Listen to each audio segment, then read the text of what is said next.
Salut, comment ça va? Désolé de déranger.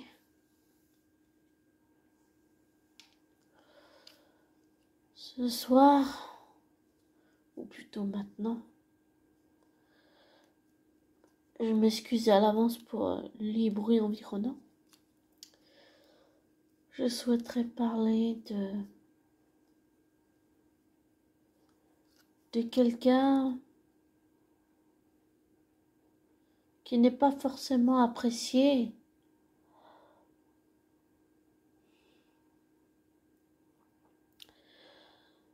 Quelqu'un sur qui j'avais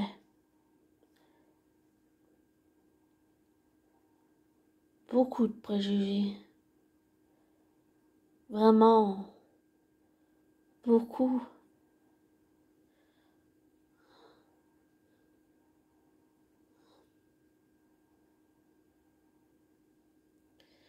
Qui a été,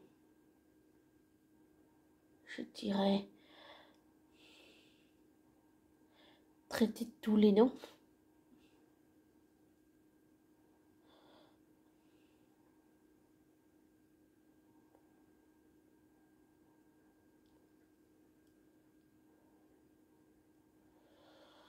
Beaucoup disent dans les commentaires que c'est un hypocrite, mais j'ai même pas envie de le juger. Certains disent que c'est un bon parleur, mais je ne sais pas.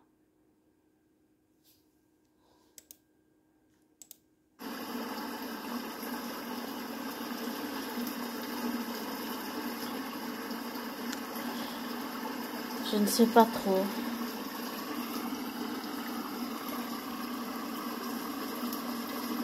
Tout ce que je sais, c'est... Désolé pour le bruit.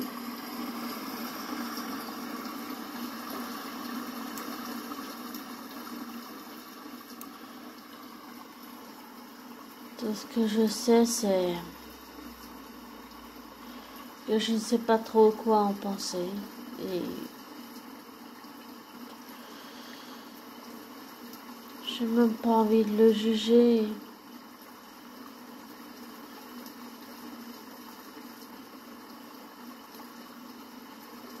Beaucoup disent qu'il est...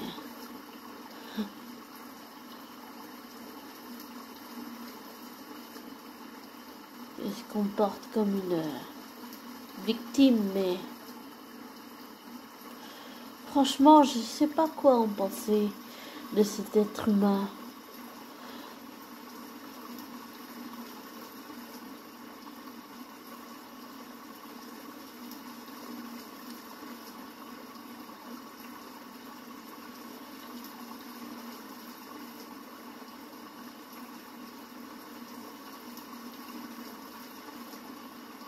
Tout ce que je sais, c'est qu'il a perdu son fils quand son fils avait 17 ans.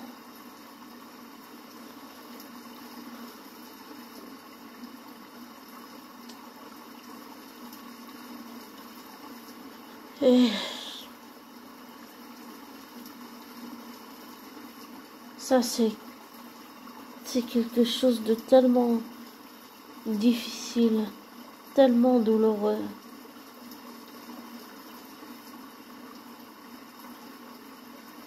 Après, c'est que ma pensée intuitive, mais je ne crois pas qu'il s'en soit remis.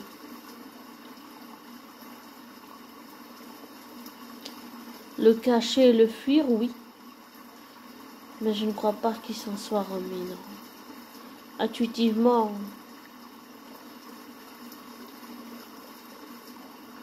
je le sens pas, non. Je sens qu'il ne s'en est pas remis.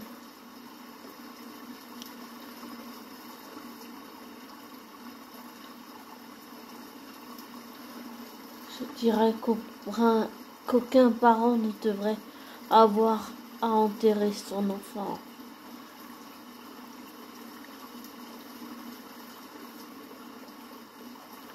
Et je dirais que Se relever, ne pas s'apitoyer sur son sort, ne pas se donner le droit de craquer ni de pleurer, c'est fuir quelque chose.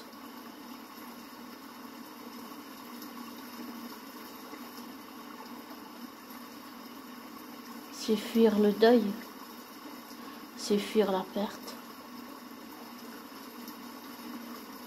Mais d'après mon expérience personnelle et intime dans la vraie vie, le passé vous rattrape toujours. Quoi que vous fassiez, il vous rattrape toujours.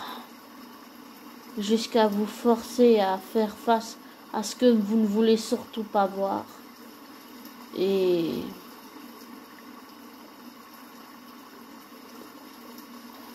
j'ai la sensation intuitive qu'il y sera confronté. Et ça sera pas sûrement une partie de plaisir. C'est jamais une partie de plaisir quand on est confronté à quelque chose qu'on fuit.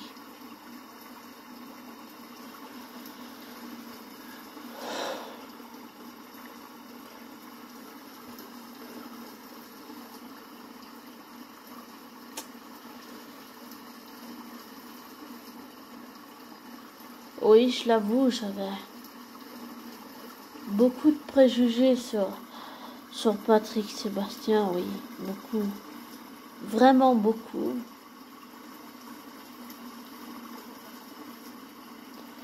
Il m'a fallu du temps, beaucoup de temps pour casser ces barrières mentales, casser tous les préjugés que j'avais sur lui.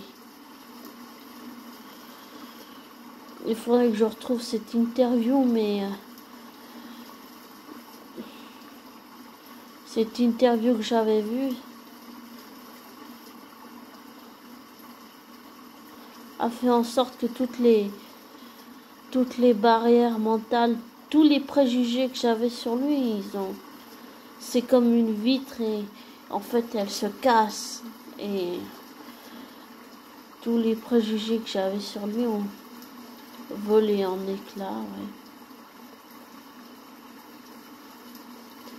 Ouais. Je pense pas que ce soit quelqu'un de facile à aimer, comme tous les hommes. Et il y a aussi des femmes qui ne sont pas faciles à aimer, j'imagine. Mais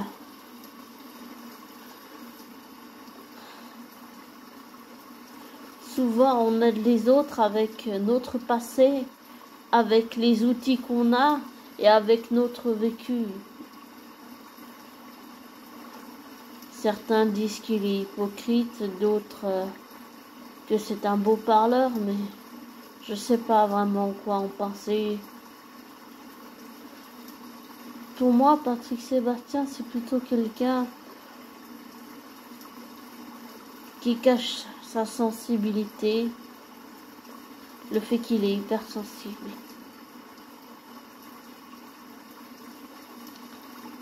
Souvent, ça masque aussi la souffrance qu'on ressent, la douleur d'une perte. Un masque, ça nous permet de tenir pour ne pas s'effondrer sur soi. Je me rappelle que dans cette interview qu'il avait fait, il expliquait que le jour où son fils est décédé,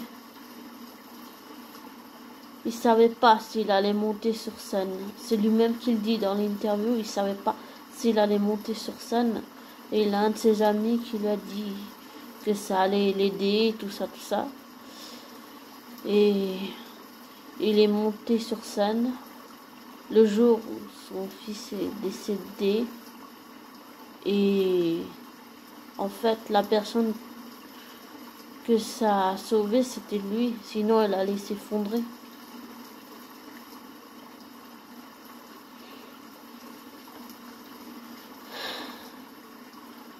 Et je dirais qu'il n'y a rien de plus douloureux pour un parent que de perdre un enfant.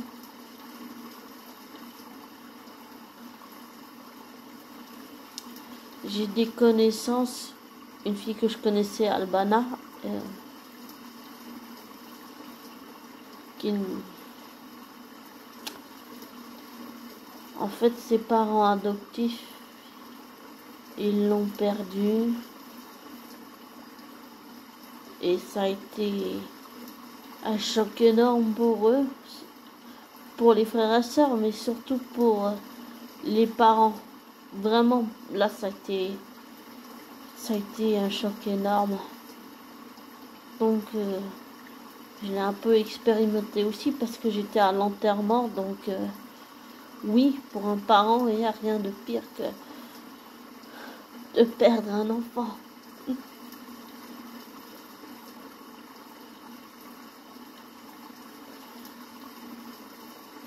Et souvent, ceux qui jugent, c'est qui ne connaissent pas la personne dans la vraie vie. J'allais dire hors caméra, hors télé, tout ça.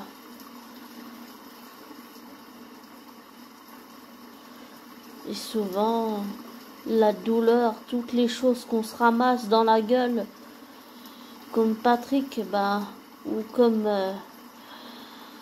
Lara Fabian, ou comme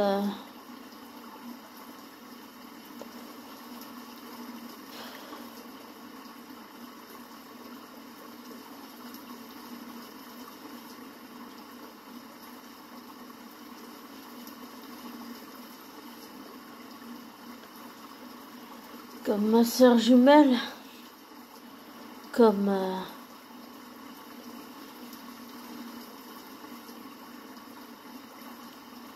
ces êtres humains-là, souvent, on en fait une force, c'est-à-dire, au lieu de le transformer en quelque chose de douloureux, on en fait une force pour...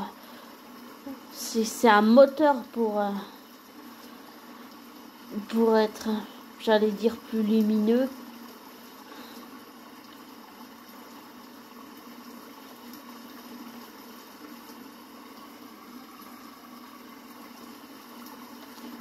Mais souvent, ça cache beaucoup de non-dits, beaucoup de souffrances.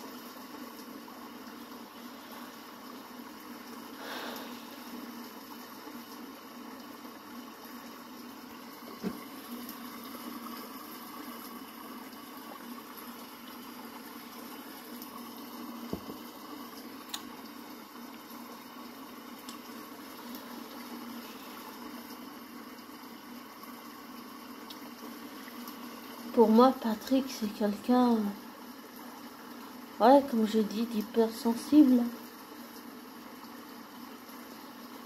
C'est quelqu'un qui reste, qui se bat,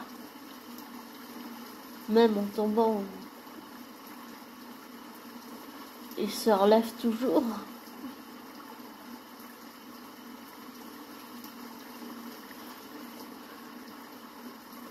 Et je ne le connais pas dans la vraie vie, mais je ne sais pas s'il est, comme certains disent, un beau parleur ou un hypocrite. Je ne sais pas. Tout ce que je sais, c'est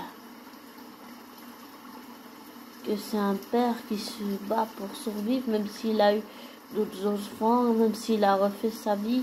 J'ai le sentiment qu'au fond de lui, il s'est pas remis de ça, en fait. Après, une intuition et un ressenti n'est qu'une intuition, mais voilà.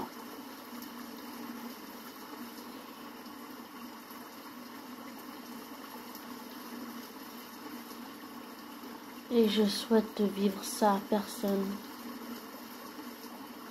Perdre un enfant, c'est, pour un parent, c'est la chose la plus douloureuse qui soit au monde.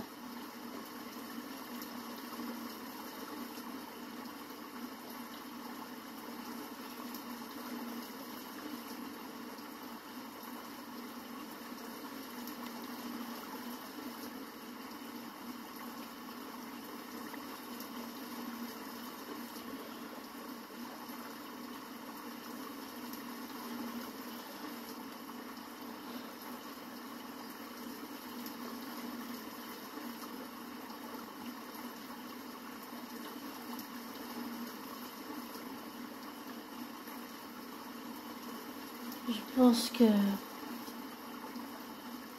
Pour moi, Patrick,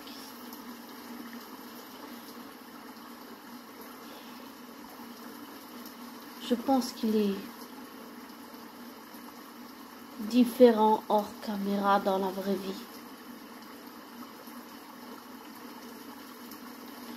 Que ce n'est pas celui qu'on croit.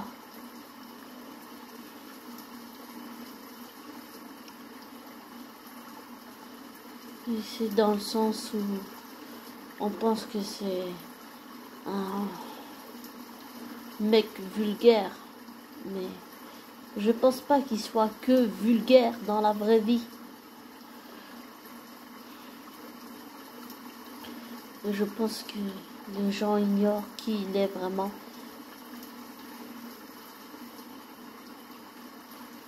Et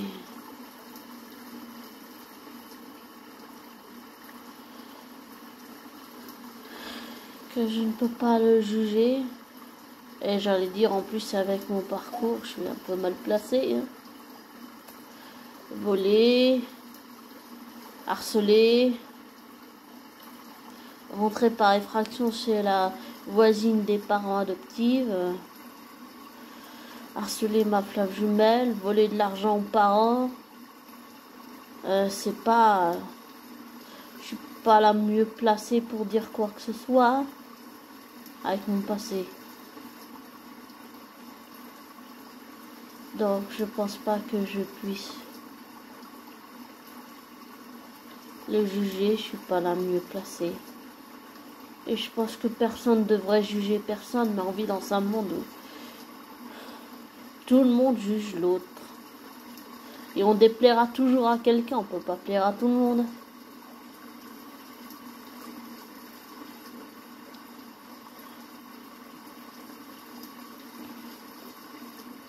En tout cas, pour moi, c'est quelqu'un d'hypersensible qui le cache. Voilà. Et qui fuit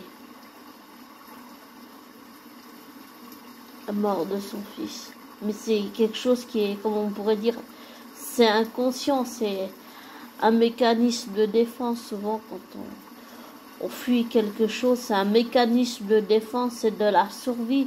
Mais c'est inconscient, on s'en rend même pas compte, on le fait, puis voilà. C'est pas quelque chose qu'on s'en rend compte sur le moment. Hein. Non. C'est à un moment donné, on a le déclic, ça se fait, puis on comprend. Mais souvent, c'est douloureux d'en prendre conscience, ça fait mal. Ça fait mal, ouais.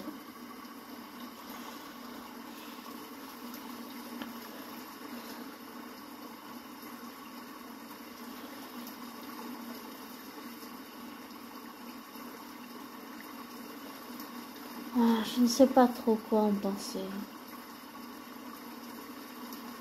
Je ne sais pas quoi en penser, je ne sais plus. Mais l'interview que j'avais vue, ça m'a permis de... Enfin, j'en ai vu deux, mais une aujourd'hui et puis une autre, je ne sais plus en quelle année. Ça s'appelait Patrick Sébastien, l'humour de ma vie ou de sa vie, un truc comme ça. J'avais découvert un Patrick sous un jour nouveau, un autre angle.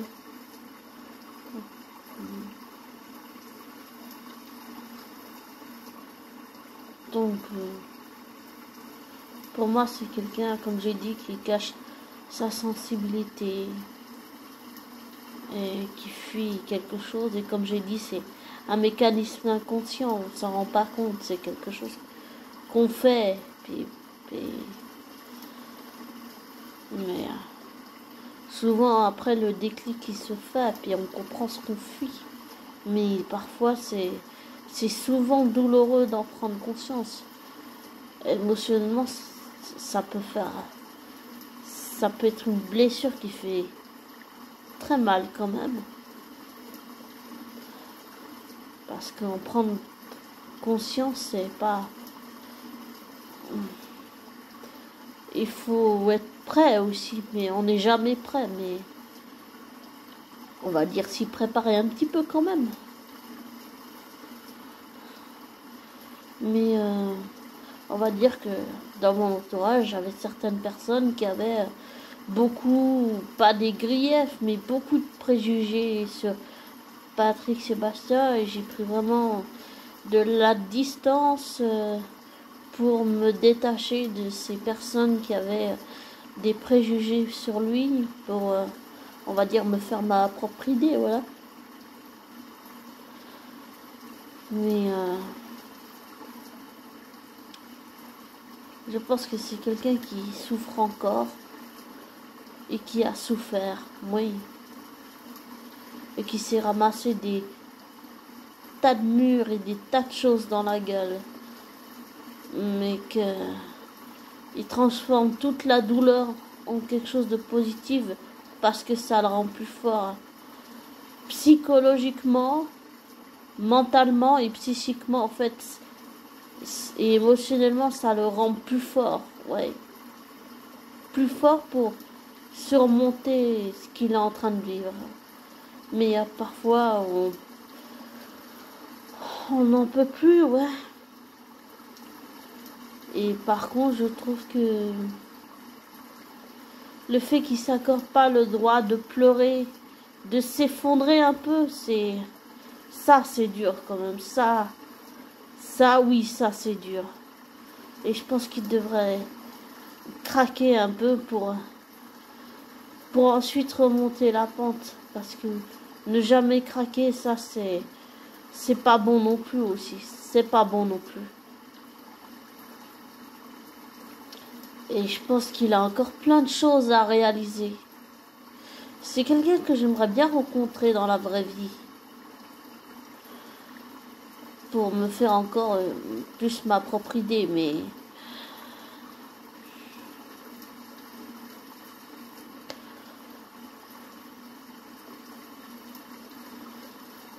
mais souvent c'est dans l'adversité qu'on est le plus fort. Si tu veux un exemple, eh ben Bonnet, par exemple, quand mon père a perdu ses frères, un en 2014, un en 2020, puis l'autre en 2021, surtout en 2021, eh ben, j'ai essayé de pas craquer parce que je sentais qu'il avait, mon père adoptif avait besoin de mon soutien. Alors je me suis pas effondrée, mais c'est très très dur psychologiquement de faire ça. C'est un exercice qui est très très dur, très difficile, de pas s'effondrer, de ne pas craquer, de tenir pour, on va dire, pour soutenir la personne qui vit le deuil qu'elle est en train de vivre. Comme exemple, voilà, j'ai fait ça. Mais je pense que Patrick devrait s'accorder le droit de craquer, de pleurer.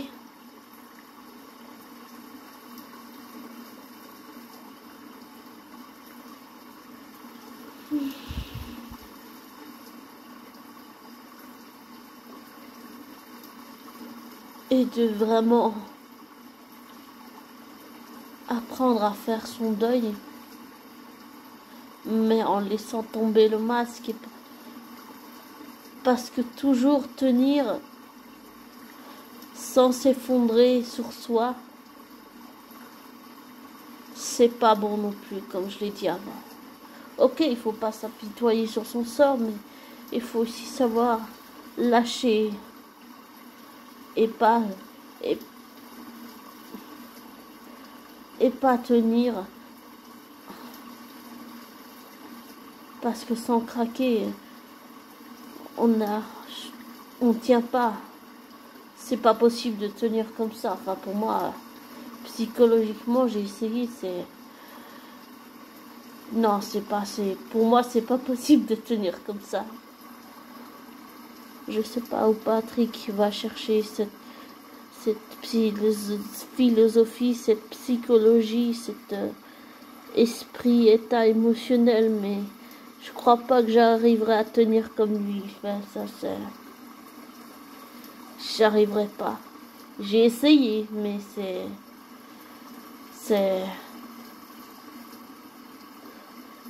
dur, c'est dur. Après, on se fait tous un avis, bien sûr, mais comme j'ai dit, j'ai pas envie de le juger.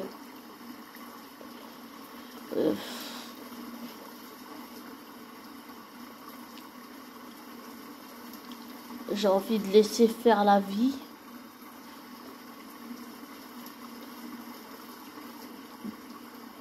De le rencontrer, de lui parler et lui expliquer tout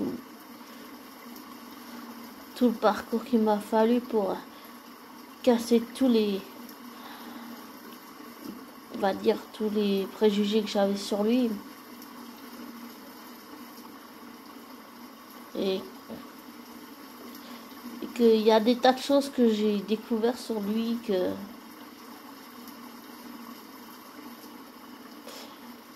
je pense que malgré ses travers et ses défauts et ses qualités,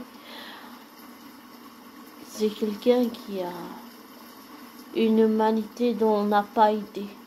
Voilà. Si je devais vraiment dire un mot comme ça, sans essayer de juger, mais je pense que c'est vraiment quelqu'un qui a souffert avant d'arriver là où il est arrivé, et que c'est quelqu'un qui souffre encore, mais qui le masque, qui le cache, et qui le fuit, qui fuit le deuil, et que c'est quelqu'un d'hypersensible.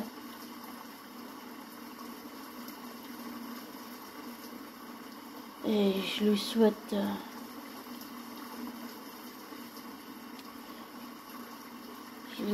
le meilleur et que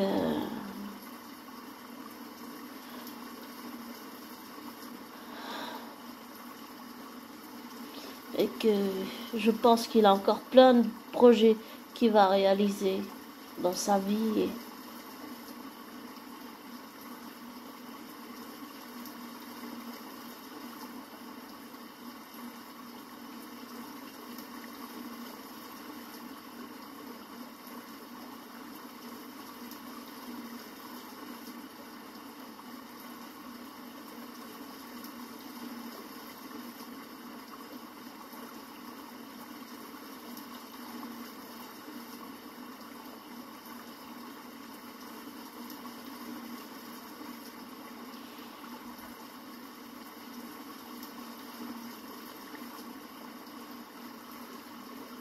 Et que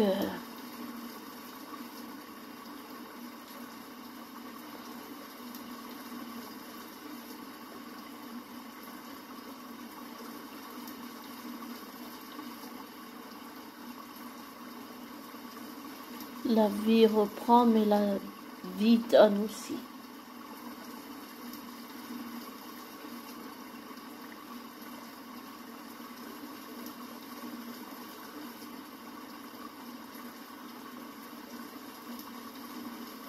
En tout cas, je pense que c'est quelqu'un qui a du cran, ouais. Qui a du cran.